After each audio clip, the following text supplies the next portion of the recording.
Welcome back to Siri creations. Friends, ಇಲ್ಲಿ ಮೊದಲಿಗೆ ನಾನು ಸೀರೆಗೆ ಲಾಕ್ ಮಾಡ್ಕೊಂಡಿದ್ದೀನಿ. ಇವತ್ತಿನ ಡಿಸೈನ್ಗೆ ನಾನು ತೊಗೊಂಡಿರೋದು ನೀಡಲ್ ನಂಬರ್ 10 0.75 mm. ನಾವು ಎಲ್ಲಿಗೆ ಲಾಕ್ ಮಾಡಿದ್ವಿ ಅಲ್ವಾ, ಅದೇ ಪಾಯಿಂಟ್ಗೆ ನೀಡಲ್ನ ಹಾಕಿ ದಾರ ತೆಗೆದು ಒಂದು ಲೂಪ್ ಆಗುತ್ತೆ, ಅದರಿಂದ ದಾರ ಎಳೆದು ಒಂದು ಚೈನ್ ಹಾಕೋತೀನಿ. ಚೈನ್ ಹಾಕಿ ಆದಮೇಲೆ ನಾನಿವಾಗ ದಾರ ಮೇಲ್ ಮಾಡಿ ಒಂದು ಬೀಡನ್ನ ಹಾಕೋತಾ ಇದ್ದೀನಿ. ಫ್ರೆಂಡ್ಸ್, ಇಲ್ಲಿ ನಾನು ಆ್ಯಂಟಿಕ್ ಬೀಡನ್ನ ಯೂಸ್ ಮಾಡ್ತಾ ಇರೋವಂಥದ್ದು. ಸೊ ನಾನು ಎಲ್ಲಿ ಬೀಡ್ಸ್ನ ಪರ್ಚೇಸ್ ಮಾಡ್ತೀನಿ ಅನ್ನೋ ಡೀಟೇಲ್ಸು ಡಿಸ್ಕ್ರಿಪ್ಷನ್ ಬಾಕ್ಸಲ್ಲಿ ಕೊಟ್ಟಿರ್ತೀನಿ, ಒಂದು ಸತಿ ನೀವು ಚೆಕ್ ಮಾಡ್ಬೋದು. ಬೀಡನ್ನ ಲಾಕ್ ಮಾಡಿಕೊಂಡು ಆಮೇಲೆ ಇದನ್ನು ಸ್ಯಾರಿಗೆ ಎಲ್ಲಿಗೆ ಬರುತ್ತೋ ಅಲ್ಲಿಗೆ ನೋಡಿ ನಾನು ಸಿಂಗಲ್ ಕ್ರೋಶೆಯಿಂದ ಲಾಕನ್ನು ಮಾಡ್ಕೋತೀನಿ. ಸೊ ಒಂದೆಳೆ ದಾರ ಬಿಟ್ಟರು ನಾನು ಅದನ್ನು ಅಡ್ಜಸ್ಟ್ ಮಾಡಿ ನಾನು ಲಾಕ್ ಮಾಡ್ಕೋತಾ ಇದ್ದೀನಿ. ನೋಡಿ, ಕರೆಕ್ಟಾಗಿ ಸ್ಟಿಫಾಗಿ ಕೂರಬೇಕು. ಒಂದೆಳೆ ದಾರ ಬಿಡ್ತು ಅಂದರೆ ನೆಕ್ಸ್ಟ್ ಅದನ್ನು ಅಡ್ಜಸ್ಟ್ ಮಾಡ್ತಾ ಹೋಯ್ತು ಅಂತ ಅಂದರೆ ಎಲ್ಲೂ ನಮಗೆ ಎಕ್ಸ್ಟ್ರಾ ದಾರಗಳು ಕಾಣೋದಿಲ್ಲ. ಮತ್ತು ಇವಾಗ 1 2 3 4 5 ಚೈನ್ ಹಾಕ್ಕೊಂಡು ನೋಡಿ ಈ ರೀತಿ ಸ್ಟ್ರೈಟಾಗಿಟ್ಟು ಎಲ್ಲಿಗೆ ಬರುತ್ತೋ ಅಲ್ಲಿಗೆ ನಾವು ಸಿಂಗಲ್ ಕ್ರೋಶೆಯಿಂದ ಲಾಕನ್ನು ಮಾಡ್ಕೋಬೇಕು. ಸ್ಟ್ರೈಟಾಗಿಟ್ಟಿನೇ ಲಾಕ್ ಮಾಡ್ಕೊಳ್ಳಿ. 5 ಚೈನ್ ಎಲ್ಲಿ ಹಾಕ್ತೀವೋ ಅಲ್ಲೆಲ್ಲ ಸ್ಟ್ರೈಟಾಗಿಟ್ಟಿನೇ ಲಾಕ್ ಮಾಡ್ಕೋಬೇಕು. ನೋಡಿ, ನೀಟಾಗಿ ಎಕ್ಸಾಕ್ಟ್ ಪಾಯಿಂಟ್ಗೆ ಬರೋ ರೀತಿ ನಾವು ಸ್ಟ್ರೈಟಾಗಿಟ್ಟು ಲಾಕನ್ನು ಮಾಡ್ಕೋಬೇಕಾಗತ್ತೆ. ಲಾಕ್ ಆದಮೇಲೆ ಮತ್ತೆ ಇವಾಗ ಚೈನ್ಗಳನ್ನ ಹಾಕ್ಕೊಳ್ಳಿ. ಅದಕ್ಕಿಂತ ಮುಂಚೆ ಸುಕ್ಕೇನಾದರೂ ಬಂದಿದೆಯಾ ಅಂತ ಚೆಕ್ ಮಾಡ್ಕೊಳ್ಳಿ. ಮತ್ತು ಇವಾಗ 1 2 3 4 5 6 ಚೈನ್ ಹಾಕ್ಕೊಂಡು ಫಸ್ಟು ಈ ರೀತಿ ಸ್ಟ್ರೈಟಾಗಿ ನೋಡ್ಕೊಳ್ಳಿ. ಆಮೇಲೆ ಒಂದು 3 ಪಾಯಿಂಟ್ ಆಗೋಷ್ಟು ಒಳಗಡೆಗೆ ಲಾಕ್ ಮಾಡ್ಕೊಳ್ಳಿ. ಅಂದರೆ 4 ಚೈನ್ನ ನಾವು ಲಾಕ್ ಮಾಡಿದಾಗ ಸ್ಟ್ರೈಟ್ ಲಾಕು ಎಷ್ಟು ಅಗಲ ಬರುತ್ತೋ ಅಷ್ಟು ಅಗಲಕ್ಕೆ ಲಾಕ್ ಮಾಡ್ಕೋಬೇಕು. ಲಾಕ್ ಮಾಡಿದಾಗ ಅದು ಯು ಶೇಪಲ್ಲಿ ಬರುತ್ತೆ ನಮಗೆ ಕರೆಕ್ಟಾಗಿ. ಇಲ್ಲ ಅಂದರೆ 4 ಪಾಯಿಂಟ್ ಆಗೋಷ್ಟು ಒಳಗಡೆಗೆ ನೀಡಲ್ನ ಹಾಕಿ ಲಾಕನ್ನು ಮಾಡ್ಕೋಬೋದು. ನೋಡಿ, ಲಾಕ್ ಆದಮೇಲೆ ಈ ರೀತಿ ನಮಗೆ ಯು ಶೇಪಲ್ಲಿ ಕಾಣಿಸುತ್ತೆ. ಸೊ ಮತ್ತೆ ಇವಾಗ ಇಲ್ಲಿ ನಾವು ಚೈನ್ ಹಾಕ್ಕೊಳ್ಳೋಣ. 1 2 3 4 5 ಚೈನ್ ಹಾಕ್ಕೊಂಡು ಸ್ಟ್ರೈಟಾಗಿ ಲಾಕ್ ಮಾಡ್ಕೊಳ್ಳೋದು. ನಾನು ಆವಾಗಲೇ ಹೇಳಿದೆ ಅಲ್ವಾ, 5 ಚೈನು ಎಲ್ಲೆಲ್ಲ ಹಾಕ್ತೀವೋ ಅಲ್ಲೆಲ್ಲ ಸ್ಟ್ರೈಟಾಗಿ ಲಾಕ್ ಮಾಡ್ಕೋಬೇಕು. ನೋಡಿ, ಇದು ಈ ರೀತಿ ಬರುತ್ತೆ. ಮತ್ತು ಇವಾಗ ಒಂದು ಬೀಡನ್ನ ಹಾಕೋತಾ ಇದ್ದೀನಿ. ನಾನು ಸ್ಟಾರ್ಟಿಂಗಲ್ಲಿ ಏನು ಯೂಸ್ ಮಾಡಿದೆ ಅಲ್ವಾ ಬೀಡು, ಅದೇ ಬೀಡನ್ನ ಹಾಕಿ ಬೀಡನ್ನ ಲಾಕ್ ಮಾಡ್ಕೋತಾ ಇದ್ದೀನಿ. ಆಮೇಲೆ ಇದನ್ನು ಈ ರೀತಿ ಸ್ಟ್ರೈಟಾಗಿ ನೋಡಿಕೊಂಡು ನಾನು ಸೀರೆಗೆ ಬೀಡನ್ನ ನಾನು ಫಿಕ್ಸ್ ಮಾಡ್ಕೋತಾ ಇದ್ದೀನಿ. ನೋಡಿ, ಈ ರೀತಿ ನೀಟಾಗಿ ಅಟ್ಯಾಚ್ ಮಾಡ್ಕೊಳ್ಳಿ. ಎಲ್ಲೂ ಕೂಡ ಸುಕ್ಕು ಬರಬಾರ್ದು. ನೋಡಿ, ಬೀಡನ್ನ ಹಾಕಿದೆ ಅಲ್ವಾ, ಎರಡು ಬೀಡನ್ನ ಮಧ್ಯ 5 ಚೈನ್ 6 ಚೈನ್ 5 ಚೈನ್ ಹಾಕಿರೋದು. ಮತ್ತು ಈಗಲೂ ಕೂಡ ಅದೇ ರೀತಿ ಮಾಡ್ಕೋಬೇಕು. ಇವಾಗ 5 ಚೈನನ್ನು ಹಾಕ್ಕೊಳ್ಳಿ. 1 2 3 4 ಚೈನ್ 5 ಚೈನ್ ಹಾಕ್ಕೊಂಡು ಈ ರೀತಿ ಸ್ಟ್ರೈಟಾಗಿಟ್ಟು ಸಿಂಗಲ್ ಕ್ರೋಶೆಯಿಂದ ನಾವು ಲಾಕನ್ನು ಮಾಡ್ಕೊಳ್ಳೋಣ. 5 ಚೈನ್ನ ಲಾಕ್ ಮಾಡಿ ಆದಮೇಲೆ ಮತ್ತೆ ನಾನು 6 ಚೈನ್ಗಳನ್ನ ಹಾಕೋತೀನಿ. 6 ಚೈನ್ ಹಾಕ್ಕೊಂಡು ಫಸ್ಟ್ ಸ್ಟ್ರೈಟಾಗಿ ನೋಡ್ಕೊಳ್ಳಿ. ಇದು ಸ್ಟ್ರೈಟ್ ಪಾಯಿಂಟ್ ಆಗುತ್ತೆ. ಅಲ್ಲಿಂದ 4 ಪಾಯಿಂಟು ಒಳಗಡೆಗೆ ಈ ರೀತಿ ನೀಡಲ್ನ ಹಾಕಿ ನಾನು ಲಾಕ್ ಮಾಡ್ಕೋತೀನಿ. ಈ ಥರ ಲಾಕ್ ಮಾಡಿದಾಗ ನಮಗೆ ಇದು ಆರ್ಚ್ ಮಾಡೋದಕ್ಕೆ ಈ ಥರ ಯು ಶೇಪಲ್ಲಿ ಬರುತ್ತೆ. ನೋಡಿ, ಇದು ಯು ಶೇಪಲ್ಲಿ ಬರುತ್ತೆ. ಮತ್ತು ಇವಾಗ 5 ಚೈನ್ಗಳನ್ನ ಹಾಕೋಬೇಕು. 5 6 5 ಮತ್ತು ಬೀಡು ಈ ರೀತಿ ಬರುತ್ತೆ. 5 ಚೈನ್ನ ಮಾತ್ರ ಈ ಥರ ಸ್ಟ್ರೈಟಾಗಿ ನೋಡಿ ಲಾಕನ್ನು ಮಾಡ್ಕೋಬೇಕು. ಸೊ ಮತ್ತೆ ಇವಾಗ ಬೀಡನ್ನು ಹಾಕ್ಕೊಳ್ಳೋಣ. ಒಂದು ಬೀಡ್ ಆದಮೇಲೆ 5 ಚೈನ್ 6 ಚೈನ್ ಮತ್ತು 5 ಚೈನ್ ಬರುತ್ತೆ. ಅದಾದಮೇಲೆ ಮತ್ತೆ ಬೀಡನ್ನು ಹಾಕ್ಕೊಳ್ಳೋ ಅಂಥದ್ದು. ಸೊ ನೋಡಿ, ನೋಡ್ತಾ ಇದ್ದೀರಲ್ವಾ. ಸೊ ಇದೇ ರೀತಿ ನಾವು ಸೀರೆಗೆ ಬೇಸ್ ಲೈನ್ನ ಮಾಡ್ಕೊಳ್ಳೋ ಅಂಥದ್ದು ಈ ಒಂದು ಡಿಸೈನ್ಗೆ. ಫ್ರೆಂಡ್ಸ್, ಈ ಡಿಸೈನು ತುಂಬಾ ಬೇಗ ಆಗುತ್ತೆ. ಸ್ವಲ್ಪ ಅಷ್ಟೊಂದು ಟ್ರಿಕ್ಕಿ ಅಂತ ಏನಿಲ್ಲ. ಫುಲ್ಲು ವಿಡಿಯೋ ನೋಡಿದ್ರೆ ನಿಮಗೆ ಡಿಸೈನ್ ಯಾವುದು ಅಂತ ಗೊತ್ತಾಗುತ್ತೆ. ಸೊ ತುಂಬ ಬೇಗ ಮಾಡಿಕೊಡ್ಬೇಕು, ಒಂದು ಒಳ್ಳೆ ಲುಕ್ಕಲ್ಲಿ ಡಿಸೈನ್ನ ಕೊಡಬೇಕು ಅಂತ ಅನ್ನೋರು ಈ ಒಂದು ಡಿಸೈನ್ನ ಮಾಡಿ ಕೊಡ್ಬೋದು. ಸೊ ಬೀಡ್ ಹಾಕಿದ್ಮೇಲೆ ಗಮನ ಇಟ್ಕೊಳ್ಳಿ 5 6 5 ಈ ಕೌಂಟಿಂಗಲ್ಲಿ ಚೈನ್ಗಳನ್ನ ಹಾಕ್ಕೋಬೇಕು. ಸೊ ಇವತ್ತು ಸ್ವಲ್ಪ ದಾರ ನನಗೆ ಸ್ಟಕ್ ಆಗ್ತಾ ಇದೆ, ಯಾಕಂದರೆ ನನ್ನ ಲೆಫ್ಟ್ ಹ್ಯಾಂಡ್ ಏನಿದೆ, ಎಡಗೈ ಏನಿದೆ, ಅದು ಸ್ವಲ್ಪ ಸ್ವೆಟ್ ಆಗ್ತಾ ಇತ್ತು. ಸೊ ಹಾಗಾಗಿ ಸ್ವೆಟ್ ಆದಾಗ ಏನಾಗುತ್ತೆ, ದಾರ ಸ್ವಲ್ಪ ನೆಂದಂಗೆ ಆಗುತ್ತೆ. ನಮಗೆ ದಾರ ನೆನೀತು ಅಂತ ಅಂದರೆ ನಾವು ವರ್ಕ್ ಮಾಡೋದು ತುಂಬ ಕಷ್ಟ ಆಗುತ್ತೆ. ಆದಷ್ಟು ಸ್ವೆಟ್ ಏನಾದರೂ ಆಯಿತು ಅಂತ ಅಂದರೆ ಅದನ್ನು ಒರೆಸ್ಕೊಂಡು ಕೈನ ನೀವು ನೆಕ್ಸ್ಟು ವರ್ಕ್ ಮಾಡೋದಕ್ಕೆ ಸ್ಟಾರ್ಟ್ ಮಾಡಿ. ಇಲ್ಲ ಹಾಗೆ ಮಾಡ್ತೀವಿ ಅಂತ ಅಂದರೆ ಸ್ಟಕ್ ಆಗಿಬಿಡುತ್ತೆ. ದಾರ ನೆಂದಿದ್ರೆ ನಾವು ನೀಡಲಲ್ಲಿ ಈ ಥರ ಕರೆಕ್ಟಾಗಿ ಚೈನ್ಗಳನ್ನಾಗಲಿ ಅಥವಾ ಡಬಲ್ ಕ್ರೋಶೆಗಳಾಗಲಿ ಮಾಡೋದಕ್ಕೆ ಆಗೋದಿಲ್ಲ. ನೋಡಿ, ಮತ್ತೆ 5 ಚೈನು, 5 6 5 5 ಚೈನು ಮಾತ್ರ ಸ್ಟ್ರೈಟಾಗಿಟ್ಟು ಲಾಕ್ ಮಾಡಬೇಕು. ಸೊ ನೋಡಿ, ಇವತ್ತಿನ ಬೇಸ್ ಲೈನು ಈ ರೀತಿ ಬರುತ್ತೆ. ಇದೇ ಥರ ನಾವು ಸೀರೆ ಪೂರ್ತಿ ಮಾಡ್ತಾ ಹೋಗಬೇಕು. ನಾನು ಆವಾಗಲೇ ಹೇಳಿದೆ ಅಲ್ವಾ, 5 6 5 ಇದೇ ಕೌಂಟಿಂಗಲ್ಲಿ ಚೈನ್ಗಳನ್ನ ಹಾಕ್ಕೊಳ್ಬೇಕಾಗತ್ತೆ. ನೋಡಿ, ಇಲ್ಲಿ ನಾನು ಪೂರ್ತಿ 5 6 5 ಇದೇ ಕೌಂಟಿಂಗಲ್ಲೇ ಚೈನ್ಗಳನ್ನ ಹಾಕ್ಕೊಂಡಿರೋವಂಥದ್ದು. ಸೊ ಆದಷ್ಟು 5 6 5 ಹಾಕ್ಕೊಳ್ಳಿ, ಇನ್ನೂ ಕಡಿಮೆ ಹಾಕ್ಕೊಳ್ಳೋದಕ್ಕೆ ಹೋಗಬೇಡಿ ಈ ಡಿಸೈನ್ಗೆ. ಸೊ ಎಲ್ಲ ಹಾಕಿ ಆದಮೇಲೆ ನೆಕ್ಸ್ಟ್ ಲೇಯರ್ ಮಾಡೋದಕ್ಕೆ ನಾವು ಮೊದಲಿಗೆ ಎಲ್ಲಿಗೆ ಲಾಕ್ ಮಾಡಿದ್ವಿ ಅಲ್ವ, ನಾನು ಡೈರೆಕ್ಟಾಗಿ ಸೀರೆಗೇ ಲಾಕ್ ಮಾಡ್ಕೋತಾ ಇದ್ದೀನಿ. ಲಾಕ್ ಮಾಡಿ ಇವಾಗ ಬೀಡ್ ಸುತ್ತ ಚೈನ್ ಹಾಕಬೇಕು. 1 2 3 ಚೈನ್ ಹಾಕಿ ನೋಡ್ಕೊಳ್ಳಿ ಕರೆಕ್ಟಾಗಿ ಲಾಕ್ ಹತ್ರ ಬರುತ್ತೆ ಅಂತ. ಲಾಕ್ ಹತ್ರ ಬರುತ್ತೆ ಅಂದರೆ ಕರೆಕ್ಟಾಗಿ ಲಾಕ್ ಮೇಲೆ ಲಾಕ್ ಮಾಡ್ಕೊಳ್ಳಿ. 3 ಚೈನ್ ಹಾಕಿ ಲಾಕ್ ಮಾಡಿಕೊಂಡೆ. ಸೊ ಈ ಥರ ಹಾಕಿರೋ ಚೈನ ಬೀಡನ್ನ ಹಿಂಭಾಗಕ್ಕೆ ಪುಷ್ ಮಾಡ್ಕೊಳ್ಳಿ. ಮತ್ತು ಇವಾಗ ಇಲ್ಲಿ ನೆಕ್ಸ್ಟು 5 ಚೈನ್ನ ಗ್ಯಾಪ್ ಇದೆ ಅಲ್ವಾ, ಈ 5 ಚೈನ್ನ ಗ್ಯಾಪ್ನ ಒಳಗಡೆಗೆ ಒಂದು ಸಿಂಗಲ್ ಕ್ರೋಶೆನ ಮಾಡ್ಕೋತಾ ಇದ್ದೀನಿ. ಮತ್ತು ಇನ್ನೂ ಒಂದು ಸಿಂಗಲ್ ಕ್ರೋಶೆ, 2 ಸಿಂಗಲ್ ಕ್ರೋಶೆ ಕೂಡ ಮಾಡ್ಕೋಬೋದು. ಇಲ್ಲಾಂದರೆ ಒಂದು ಚೈನ್ ಹಾಕಿ ನೀವು ಲಾಕನ್ನು ಮಾಡ್ಕೋಬೋದು. ಸೊ ನಾನಿಲ್ಲಿ ಒಂದೇ ಸಿಂಗಲ್ ಕ್ರೋಶೆನ ಹಾಕೋತೀನಿ. ಒಂದು ಸಿಂಗಲ್ ಕ್ರೋಶೆ ಹಾಕಿ ಆದಮೇಲೆ ಇವಾಗ ಸೊ ಇಲ್ಲಿಂದಾನೆ ನೆಕ್ಸ್ಟು ನಾನು ವರ್ಕ್ ಮಾಡೋದಕ್ಕೆ ಸ್ಟಾರ್ಟ್ ಮಾಡ್ಕೋತೀನಿ. ಸೂಜಿ ಮೇಲೆ ಒಂದು ಸತಿ ದಾರ ತಗೊಳ್ಳಿ, 6 ಚೈನ್ಗೆ ನೀಡಲ್ನ ಹಾಕಿ ದಾರ ತೆಗೆದ್ರೆ 3 ಲೂಪ್ ಆಗುತ್ತೆ. 2ರಲ್ಲಿ 1 2ರಲ್ಲಿ 1 ಡಬಲ್ ಕ್ರೋಶೆ ಮಾಡೋವಂಥದ್ದು. ಮತ್ತು ಇವಾಗ ಡಬಲ್ ಕ್ರೋಶೆನ ವರ್ಕ್ ಮಾಡ್ಕೊಳ್ಳಿ. ಸೇಮ್ ಅಲ್ಲೇನು ನಾವು ಬೀಡ್ಗಳನ್ನ ಅಂದರೆ 6 ಚೈನ್ ಹಾಕಿದ್ವಿ ಅಲ್ವಾ, 6 ಚೈನ್ನ ಗ್ಯಾಪ್ ಒಳಗಡೆಗೆ ಡಬಲ್ ಕ್ರೋಶೆನ ಹಾಕ್ಕೋಬೇಕು. 2 ಮತ್ತು ಸೂಜಿ ಮೇಲೆ ದಾರ ತಗೊಳ್ಳಿ, ಡಬಲ್ ಕ್ರೋಶೆನ ವರ್ಕ್ ಮಾಡ್ಕೊಳ್ಳಿ. 3 ಡಬಲ್ ಕ್ರೋಶೆ ಮಾಡಿ ಆಯಿತು. ಇವಾಗ ನಾನು 4ನೇ ಡಬಲ್ ಕ್ರೋಶೆನ ವರ್ಕ್ ಮಾಡ್ಕೋತಾ ಇದ್ದೀನಿ. ಫ್ರೆಂಡ್ಸ್ ಗಮನ ಇಟ್ಕೊಳ್ಳಿ, ಡಬಲ್ ಕ್ರೋಶೆ ಅಂತ ಅಂದರೆ ಸೂಜಿ ಮೇಲೆ ಒಂದು ಸತಿ ದಾರ ತಗೊಂಡು ವರ್ಕ್ ಮಾಡೋದು. ಇವಾಗ 5ನೇ ಡಬಲ್ ಕ್ರೋಶೆನ ವರ್ಕ್ ಮಾಡಿಕೊಂಡೆ. 5 ಡಬಲ್ ಕ್ರೋಶೆ ಆದಮೇಲೆ ಇವಾಗ ನಾನು ಏನು ಮಾಡ್ತೀನಿ ಅಂತ ಅಂದರೆ ಒಂದು ಬೀಡನ್ನ ಹಾಕೋತೀನಿ. ಇಲ್ಲಿ 3 mm ಸೈಜಲ್ಲಿ ನಾನು ಸಣ್ಣ ಬೀಡನ್ನ ತೊಗೊತಾ ಇರೋದು.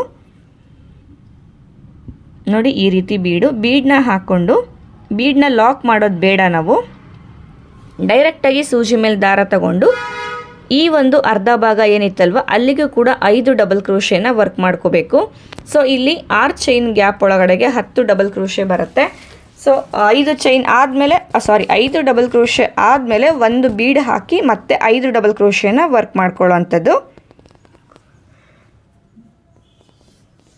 ಡಬಲ್ ಕ್ರೋಶೆ ಲೆಂತು ಆದಷ್ಟು ಮೇಂಟೈನ್ ಮಾಡ್ಕೊಳ್ಳಿ. ತೀರಾ ಚಿಕ್ಕದು ಮಾಡಬೇಡಿ, ತೀರಾ ದೊಡ್ಡದು ಮಾಡ್ಕೊಳ್ಳೋದಕ್ಕೆ ಹೋಗಬೇಡಿ. ಆದಷ್ಟು ಒಂದೇ ಲೆಂತಲ್ಲಿ ವರ್ಕನ್ನು ಮಾಡ್ಕೊಳ್ಳಿ. ಇವಾಗ ನೆಕ್ಸ್ಟು 5 ಚೈನ್ನ ಗ್ಯಾಪ್ನ ಒಳಗಡೆಗೆ ಲಾಕ್ ಮಾಡ್ತಾಯಿದ್ದೀನಿ. ನೋಡಿ, ಇದು ಆರ್ಚು ಈ ರೀತಿ ಬರುತ್ತೆ. ಇವಾಗ ಡೈರೆಕ್ಟಾಗಿ ಇಲ್ಲಿ ಲಾಕ್ನ ಮೇಲೆ ಕೂಡ ಲಾಕ್ ಮಾಡ್ಬೋದು. ಈ ಜಾಗ ಜಾಸ್ತಿ ಇತ್ತು ಅಂತಂದರೆ ಒಂದು ಚೈನ್ ಹಾಕ್ಕೊಂಡು ಇಲ್ಲಿ 5 ಚೈನ್ನ ಲಾಕ್ ಇದೆ ಅಲ್ವಾ, ಆ ಲಾಕ್ನ ಮೇಲೆ ಲಾಕ್ ಮಾಡ್ಕೊಳ್ಳಿ. ನೋಡಿ, ಇದು ಈ ರೀತಿ ಬರುತ್ತೆ ನಮಗೆ. ಮತ್ತೆ ಇವಾಗ 3 ಚೈನ್ ಹಾಕೋಬೇಕು. 3 ಚೈನ್ ಹಾಕ್ಕೊಂಡು ಬೀಡ್ನ ಲಾಕ್ ಇದೆ ಅಲ್ವಾ, ಸೊ ಇಲ್ಲಿ ಬೀಡ್ನ ಪಕ್ಕ ಲಾಕ್ ಇದೆ ಅಲ್ವಾ, ಆ ಲಾಕ್ನ ಮೇಲ್ಗಡೆ ಲಾಕನ್ನು ಮಾಡ್ಕೊಳ್ಳೋಣ. ಸೊ ಡೈರೆಕ್ಟಾಗಿ 5 ಚೈನ್ನ ಗ್ಯಾಪ್ಗೆ ಒಂದು ಲಾಕ್ ಮಾಡ್ಕೋಬೋದು. ಇಲ್ಲಾಂದರೆ ಒಂದು ಚೈನ್ ಹಾಕ್ಕೊಂಡು ಈ ರೀತಿ 5 ಚೈನ್ಗೆ ನಾವು ಲಾಕನ್ನು ಮಾಡ್ಕೊಳ್ಳೋಣ. ಲಾಕ್ ಆದಮೇಲೆ ಮತ್ತೆ ಸೂಜಿ ಮೇಲೆ ದಾರ ತಗೊಂಡು ನೋಡಿ 6 ಚೈನ್ನ ಗ್ಯಾಪ್ ಇದೆ ಅಲ್ವಾ, ಈ 6 ಚೈನ್ನ ಗ್ಯಾಪ್ನ ಒಳಗಡೆಗೆ ಡಬಲ್ ಕ್ರೋಶೆನ ಮಾಡ್ಕೋಬೇಕು. ನಾವು ಮೊದಲನೇ ಆರ್ಚ್ ಮಾಡಿದ್ವಿ ಅಲ್ವಾ, ಫಸ್ಟು 5 ಡಬಲ್ ಕ್ರೋಶೆ ಪ್ಲೇನ್ ಮಾಡ್ಕೊಂಡ್ವಿ, ಆಮೇಲೆ ಒಂದು ಬೀಡ್ ಹಾಕಿ 5 ಡಬಲ್ ಕ್ರೋಶೆನ ಮಾಡ್ಕೊಂಡ್ವಿ. ಇದೇ ಥರ ಎಲ್ಲೆಲ್ಲಿ ನಾವು 6 ಚೈನ್ಗಳನ್ನ ಹಾಕಿದ್ದೀವಿ ಅಲ್ವಾ, ಅಲ್ಲಿ ಕಂಪ್ಲೀಟಾಗಿ ನಾವು ಇದೇ ರೀತಿ ವರ್ಕ್ ಮಾಡ್ತಾ ಹೋಗಬೇಕು. ಸೊ ಇಲ್ಲಿ ನಾನು ಏನು ಮಾಡಿದ್ದೀನಿ ಅಂತಂದರೆ 2 ಆರ್ಚ್ ಮಧ್ಯ ಒಂದು ಬೀಡ್ ಬರೋ ಥರ ವರ್ಕ್ ಮಾಡಿರೋವಂಥದ್ದು. ಸೊ ಇಲ್ಲಿ ನಿಮಗೆ ಬೀಡನ್ನ ಹಾಕ್ಕೊಳ್ಳೋದಕ್ಕೆ ಇಷ್ಟ ಇಲ್ಲ, ಆರ್ಚ್ಗಳು ಇನ್ನೂ ಹತ್ರ ಬರಬೇಕು ಅಂತ ಅಂದರೆ ಬೀಡ್ ಹಾಕಿರೋ ಅಂಥ ಜಾಗನ ಬಿಟ್ಬಿಟ್ಟು ನಾವೇನು 5 6 5 ಮಾಡ್ಕೊಂಡ್ವಿ ಅಲ್ವಾ, ನೆಕ್ಸ್ಟು ಬೀಡ್ ಹಾಕಿದ್ವಿ. ಸೊ ಬೀಡ್ ಬೇಡ, ಮತ್ತೆ 5 6 5ನೇ ವರ್ಕನ್ನು ಮಾಡ್ಕೊಳ್ಳಿ. ನೋಡಿ 5 ಡಬಲ್ ಕ್ರೋಶೆ ಆದಮೇಲೆ ಒಂದು ಬೀಡ್ ಹಾಕಿ ಡಬಲ್ ಕ್ರೋಶೆ ಮಾಡ್ಕೋತೀನಿ. ಬೀಡ್ ಹಾಕಿ ಮತ್ತೆ 5 ಡಬಲ್ ಕ್ರೋಶೆನ ವರ್ಕ್ ಮಾಡ್ಕೋಬೇಕು.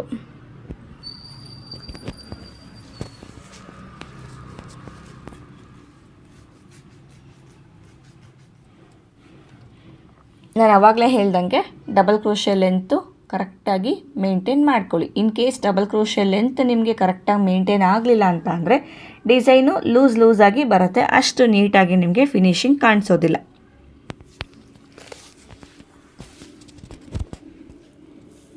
ನೋಡಿ 10 ಡಬಲ್ ಕ್ರೋಶೆ ಆದಮೇಲೆ ನೆಕ್ಸ್ಟು 5 ಚೈನ್ಗೆ ನಾನು ಲಾಕ್ ಮಾಡ್ಕೋತಾ ಇದ್ದೀನಿ. ಲಾಕ್ ಆದಮೇಲೆ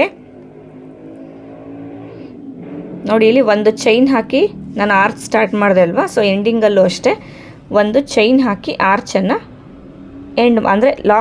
ಡೈರೆಕ್ಟಾಗಿ ಆರ್ಚ್ನ ಲಾಕ್ ಮಾಡಿಕೊಂಡೆ. ಆಮೇಲೆ ಒಂದು ಚೈನ್ ಹಾಕಿ ಇಲ್ಲಿ ಲಾಕ್ನ ಮೇಲೆ ನಾನು ಲಾಕ್ ಮಾಡ್ಕೋತೀನಿ.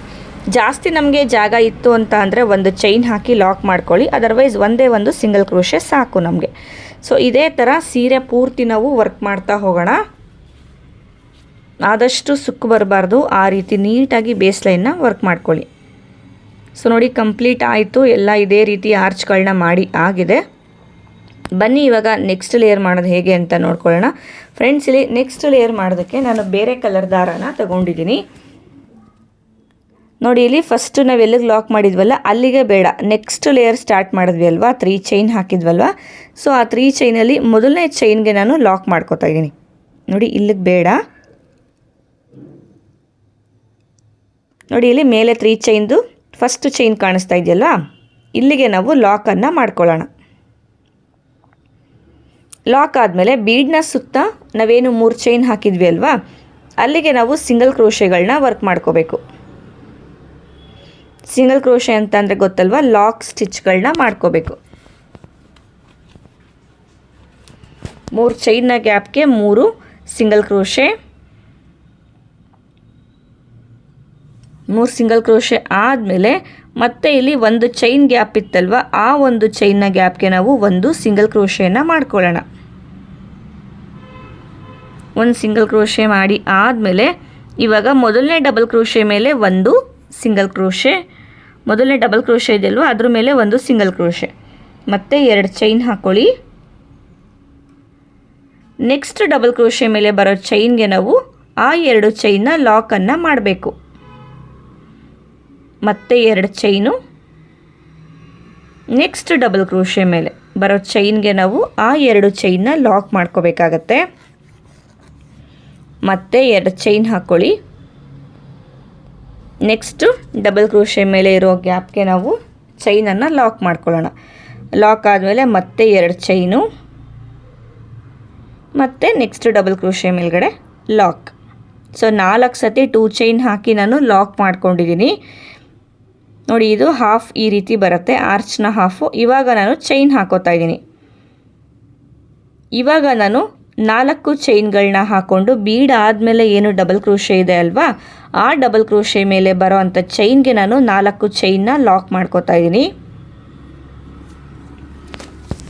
ಲಾಕ್ ಆದಮೇಲೆ ಈ ಕಡೆ ಏನು 2 ಚೈನ್ ಹಾಕಿ ನಾವು ಲಾಕ್ ಮಾಡಿದ್ವಿ ಅಲ್ವಾ, ಅದೇ ರೀತಿ ಇಲ್ಲೂ ಕೂಡ ನಾವು ಲಾಕನ್ನು ಮಾಡ್ತಾ ಹೋಗಬೇಕು.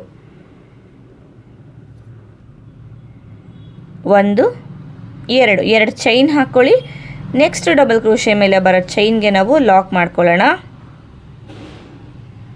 ಮತ್ತೆ 2 ಚೈನು, ನೆಕ್ಸ್ಟ್ ಡಬಲ್ ಕ್ರೋಶೆ ಮೇಲೆ ಬರೋ ಚೈನ್ಗೆ ನಾವು ಆ 2 ಚೈನ್ನ ಲಾಕ್ ಮಾಡ್ಕೊಳ್ಳೋಣ. ಮತ್ತೆ 2 ಚೈನ್ ಹಾಕ್ಕೊಳ್ಳಿ. ನೆಕ್ಸ್ಟ್ ಡಬಲ್ ಕ್ರೋಶೆ ಮೇಲೆ ಬರೋ ಚೈನ್ಗೆ ನಾವು 2 ಚೈನ್ನ ಲಾಕ್ ಮಾಡ್ಕೋಬೇಕು. ಮತ್ತೆ 2 ಚೈನು. ಇವಾಗ ಲಾಸ್ಟ್ ಡಬಲ್ ಕ್ರೋಶೆ ಮೇಲೆ ಬರೋ ಚೈನ್ಗೆ ನಾವು ಲಾಕ್ ಮಾಡ್ಕೋಬೇಕು. ಈ ಕಡೆ 4 ಡಬಲ್ ಚೈನ್ ಆಯಿತು, ಈ ಕಡೆ 4 ಡಬಲ್ ಕ್ರೋಶೆ ಮೇಲೆ ವರ್ಕ್ ಮಾಡಿ ಆಯಿತು. ನೋಡಿ ಇದು ಆರ್ಚು ಈ ರೀತಿ ಬರುತ್ತೆ. ಮಿಡಲಲ್ಲಿ ಬೀಡ್ ಹತ್ರ ನಾವೇನು 4 ಚೈನ್ ಹಾಕಿದ್ದೀವಿ ಅಲ್ವಾ, ಅಲ್ಲಿಗೆ ಕುಚ್ಚು ಹಾಕೋದು. ಇವಾಗ ಈ ಒಂದು ಚೈನ್ನ ಗ್ಯಾಪ್ನ ಒಳಗಡೆಗೆ ಒಂದು ಸಿಂಗಲ್ ಕ್ರೋಶೆ ಆದಮೇಲೆ ಬೀಡ್ನ ಹಿಂದೆಗಡೆ ಏನು ಇಲ್ಲಿ ನಮಗೆ ಚೈನ್ಗಳು ಹಾಕ್ಕೊಂಡಿದ್ದೀವಿ ಅಲ್ವಾ, ಆ ಚೈನ್ಗಳಿಗೆಲ್ಲ ಸಿಂಗಲ್ ಕ್ರೋಶೆ ಹಾಕಬೇಕು. ಅಂದರೆ 3 ಸಿಂಗಲ್ ಕ್ರೋಶೆ ಸಾಕಾಗತ್ತೆ. ಇನ್ನೂ ಜಾಸ್ತಿ ಆಗ್ತು ಅಂತ ಅಂದರೆ ತೀರಾ ಟೈಟ್ ಅಂತ ಕೂಡ ಅನಿಸುತ್ತೆ ನಮಗೆ. 3 ಸಿಂಗಲ್ ಕ್ರೋಶೆ ಆದಮೇಲೆ ನೆಕ್ಸ್ಟು ಒಂದು ಚೈನ್ನ ಗ್ಯಾಪ್ಗೆ ಒಂದು ಸಿಂಗಲ್ ಕ್ರೋಶೆನ ವರ್ಕ್ ಮಾಡ್ಕೊಳ್ಳಿ. ಒಂದು ಚೈನ್ನ ಗ್ಯಾಪ್ಗೆ ಒಂದು ಸಿಂಗಲ್ ಕ್ರೋಶೆ ಆದಮೇಲೆ ಇವಾಗ ಮೊದಲನೇ ಡಬಲ್ ಕ್ರೋಶೆ ಮೇಲೆ ಒಂದು ಸಿಂಗಲ್ ಕ್ರೋಶೆ. ಮತ್ತು ಇಲ್ಲಿ 2 ಚೈನು ಲಾಕು ಮಾಡ್ಕೊಂಡ್ವಿ ಅಲ್ವಾ, ಅದೇ ರೀತಿ ಇಲ್ಲೂ ಕೂಡ ಅಷ್ಟೇ 2 ಚೈನ್ ಹಾಕ್ಕೊಳ್ಳಿ. ಡಬಲ್ ಕ್ರೋಶೆ ಮೇಲೆ ಬರೋ ಚೈನ್ಗೆ ನಾವು ಲಾಕ್ ಮಾಡ್ಕೊಳ್ಳೋಣ. ಸೊ ಮೊದಲನೇ ಡಬಲ್ ಕ್ರೋಶೆಗೆ ಡೈರೆಕ್ಟಾಗಿ ಲಾಕ್ ಮಾಡಿರ್ತೀವಿ, ಆಮೇಲೆ 2 ಚೈನ್ ಹಾಕಿ 2ನೇ ಡಬಲ್ ಕ್ರೋಶೆಗೆ ಲಾಕ್ ಮಾಡ್ತೀವಿ. ಈ ರೀತಿ ಕೌಂಟಿಂಗ್ಸು ಸ್ಟಾರ್ಟ್ ಆಗುತ್ತೆ ನಮಗೆ. 2 ಚೈನ್ ಲಾಕ್, ಮತ್ತೆ 2 ಚೈನ್ ಲಾಕ್, ಮತ್ತೆ 2 ಚೈನ್ ಹಾಕ್ಕೊಳ್ಳಿ, ಲಾಕ್ ಮಾಡ್ಕೊಳ್ಳಿ. 4 ಸತಿ 2 ಚೈನ್ ಹಾಕಿ ಲಾಕ್ ಮಾಡಿ ಆಯಿತು. ಇವಾಗ ಏನು ಮಾಡ್ತೀನಿ ಅಂತ ಅಂದರೆ ಬೀಡ್ನ ಸುತ್ತ, ಇಲ್ಲಿ ಬೀಡ್ ಹಾಕಿದ್ದೀವಿ ಅಲ್ವಾ ಮಿಡಲಲ್ಲಿ, ಬೀಡ್ನ ಸುತ್ತ 4 ಚೈನ್ ಹಾಕ್ಕೊಂಡು ಲಾಕ್ ಮಾಡ್ಕೋಬೇಕು. ಇಲ್ಲಿ ಬೀಡ್ ಹಾಕಿದ್ದೀವಿ ಅಲ್ವಾ, ಈ ಬೀಡ್ನ ಸುತ್ತ 4 ಚೈನ್ ಹಾಕಿ ಲಾಕ್ ಮಾಡ್ಕೊಳ್ಳಿ.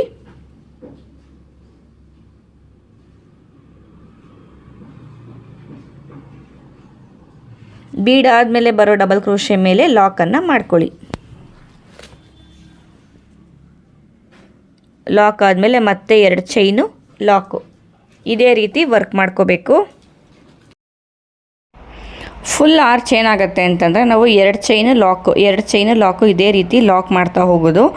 ಸೊ 2 ಚೈನೇ ಹಾಕ್ಕೊಳ್ಳಿ. ನೀವು 3 ಚೈನು ಲಾಕ್ ಆಗ್ತು ಅಂತ ಅಂದರೆ ಓವರ್ಲ್ಯಾಪ್ ಆಗೋ ಚಾನ್ಸಸ್ ತುಂಬ ಇರುತ್ತೆ. ಸೊ ಆದಷ್ಟು 2 ಚೈನು ಲಾಕು ಇದೇ ಕೌಂಟಿಂಗ್ಸಲ್ಲೇ ವರ್ಕನ್ನು ಮಾಡ್ಕೋತಾ ಹೋಗಿ. ಬೀಡ್ನ ಮೇಲೆ ಮಾತ್ರ 4 ಚೈನ್ ಹಾಕೋಬೇಕಷ್ಟೆ, ಅಂದರೆ ಆರ್ಚ್ನ ಮಿಡಲಲ್ಲಿರುತ್ತಲ್ಲ ಆ ಬೀಡ್ನ ಮೇಲ್ಗಡೆಗೆ. ಸೊ ಕೊನೆ ಡಬಲ್ ಕ್ರೋಶೆ ಮೇಲೂ ಮಾಡಿ ಆದಮೇಲೆ ಇಲ್ಲೇನು ನಾವು ಒಂದು ಚೈನ್ ಹಾಕಿದ್ವಿ ಅಲ್ವಾ, ಆ ಒಂದು ಚೈನ್ನ ಗ್ಯಾಪ್ನ ಒಳಗಡೆಗೆ ಒಂದು ಸಿಂಗಲ್ ಕ್ರೋಶೆನ ಮಾಡ್ಕೋಬೇಕು. ನೋಡಿ ಇಲ್ಲಿ ಒಂದು ಚೈನ್ ಹಾಕಿದ್ವಿ ಅಲ್ವಾ, ಆ ಒಂದು ಚೈನ್ನ ಒಳಗಡೆಗೆ ಒಂದು ಸಿಂಗಲ್ ಕ್ರೋಶೆ. ಮತ್ತು ಇವಾಗ ಬೀಡ್ನ ಹಿಂದೆಗಡೆ ಇರೋ 3 ಚೈನ್ಗೆ 3 ಸಿಂಗಲ್ ಕ್ರೋಶೆನ ವರ್ಕ್ ಮಾಡ್ಕೋಬೇಕು. ನೋಡಿ 2 ಆರ್ಚ್ಗಳು ಕಂಪ್ಲೀಟ್ ಆಗಿದೆ. ಕಂಪ್ಲೀಟ್ ಆದಮೇಲೆ ಈ ರೀತಿ ಕಾಣಿಸ್ತಾ ಇದೆ. ಸೊ ಇಲ್ಲಿ ಆರ್ಚ್ನ ತುದಿನಲ್ಲಿ ಮೇಲ್ಗಡೆ ನಾವೇನು ಬೀಡ್ ಸುತ್ತ 4 ಚೈನ್ ಹಾಕಿದ್ವಲ್ವ, ಅಲ್ಲಿಗೆ ನಾವು ಕುಚ್ಚುಗಳನ್ನ ಹಾಕ್ಕೊಳ್ಳೋದು. ಕುಚ್ಚೆಲ್ಲ ಹಾಕಿ ಡಿಸೈನ್ ಯಾವ ರೀತಿ ಕಾಣಿಸುತ್ತೆ ಅಂತ ಹೇಳಿ ನಾನು ತೋರಿಸ್ತೀನಿ ನಿಮಗೆ. ಫ್ರೆಂಡ್ಸ್, ಏನು ನೀವು ನೋಡ್ತಾ ಇದ್ದೀರಾ, ಡಿಸೈನ್ ಕಂಪ್ಲೀಟ್ ಆಗಿದೆ, ಕುಚ್ಚು ಕೂಡ ಕಟ್ಟಿ ಆಗಿದೆ. ಸೊ ಇಲ್ಲಿ ಕುಚ್ಚನ್ನ ಕಟ್ಟೋದಕ್ಕೆ ಬರೀ 100 ಎಳೆ ದಾರ ಅಷ್ಟೇ ತೊಗೊಂಡಿರೋವಂಥದ್ದು. ತುಂಬ ದಪ್ಪ ತಗೊಂತು ಅಂತ ಅಂದರೆ ಕುಚ್ಚೆಲ್ಲ ಕ್ರಾಸಾಗಿ ಕಾಣಿಸುತ್ತೆ. ಸೊ 2 ಆರ್ಚ್ಗಳ ಮಧ್ಯೆ ಒಂದು ಬೀಡನ್ನ ಇಟ್ಟಿರೋದು. ಸೊ ಓವರ್ಲ್ಯಾಪ್ ಆಗಬಾರ್ದು ಅಂತ ಹೇಳಿಬಿಟ್ಟು ಆ ಬೀಡನ್ನ ಕೆಳಗಡೆಗೆ ಬೇಕಾದರೂ ನೀವು ಕುಚ್ಚನ್ನು ಹಾಕೋಬೋದು. ಸೊ ಅಷ್ಟು ಏನು ಚೆನ್ನಾಗಿ ಕಾಣಿಸೋದಿಲ್ಲ. ಮತ್ತು ಇನ್ನೊಂದು ವೇರಿಯೇಷನ್ ಏನು ಮಾಡ್ಕೋಬೋದು ಈ ಡಿಸೈನ್ಗೆ ಅಂತ ಅಂದರೆ, ನಾನು ಗ್ರೀನ್ ಕಲರಲ್ಲಿ ಡಬಲ್ ಕ್ರೋಶೆ ಹಾಕಿದ್ದೀನಿ ಅಲ್ವಾ, ಅಲ್ಲಿ ಬೇಕು ಅಂದರೆ ತ್ರಿಬಲ್ ಕ್ರೋಶೆ ಹಾಕ್ಕೊಳ್ಬೋದು. ಮತ್ತು ನಾನು ಮಿಡ್ಲಲ್ಲಿ 2 ಆರ್ಚ್ ಮಿಡಲಲ್ಲಿ ಬೀಡನ್ನ ಹಾಕಿದ್ದೀನಿ ಅಲ್ವಾ, ಆ ಬೀಡು ಬೇಡ ಅಂತ ಅಂದರೆ ಬೀಡನ್ನ ತೆಗೆದುಬಿಟ್ಟು ವರ್ಕ್ ಮಾಡಿದ್ರೆ 2 ಅಂದರೆ ಆರ್ಚ್ಗಳೆಲ್ಲ ಸ್ವಲ್ಪ ಹತ್ರ ಬರುತ್ತೆ. ಸೊ ಅದು ಕೂಡ ಚೆನ್ನಾಗಿರುತ್ತೆ, ಬಟ್ ಲೈಟಾಗಿ ಓವರ್ಲ್ಯಾಪ್ ಆಗುತ್ತೆ ಅಷ್ಟೇ.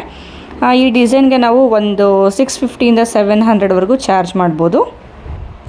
ಸೊ ಇವತ್ತಿನ ಡಿಸೈನ್ದು ಫೈನಲ್ ಲುಕ್ ಇದು. ನಿಮ್ಮೆಲ್ಲರಿಗೂ ಇಷ್ಟ ಆಗಿದೆ ಅಂತ ತಿಳ್ಕೊತೀನಿ. ಇಷ್ಟ ಆದರೆ ವಿಡಿಯೋ ಲೈಕ್ ಮಾಡೋದನ್ನು ಮರಿಬೇಡಿ. ಹಾಗೆಯೇ ಮೆಟೀರಿಯಲ್ಸ್ ಏನೋ ಪರ್ಚೇಸ್ ಮಾಡಬೇಕು ಅಂತಂದರೆ ಡಿಸ್ಕ್ರಿಪ್ಷನ್ ಬಾಕ್ಸಲ್ಲಿ ಕವಿತಾ ಎಂಟರ್ಪ್ರೈಸಸ್ ಅವ್ರದ್ದು ಡೀಟೇಲ್ಸ್ನ ಕೊಟ್ಟಿದ್ದೀನಿ. ಅಲ್ಲಿಂದ ನೀವು ತೊಗೊಂಡು ಅವ್ರ ವೆಬ್ಸೈಟ್ ಡೀಟೇಲ್ಸ್ ಕೂಡ ಕೊಟ್ಟಿದ್ದೀನಿ. ಅಲ್ಲಿಂದ ನೀವು ಬೀಡ್ಸ್ ಎಲ್ಲ ಪರ್ಚೇಸ್ ಮಾಡ್ಬೋದು. ಮತ್ತೆ ಸಿಗ್ತೀನಿ ನೆಕ್ಸ್ಟ್ ಇಂಟ್ರೆಸ್ಟಿಂಗ್ ವಿಡಿಯೋ ಜೊತೆ. ಅಲ್ಲಿವರೆಗೂ ಥ್ಯಾಂಕ್ ಯು.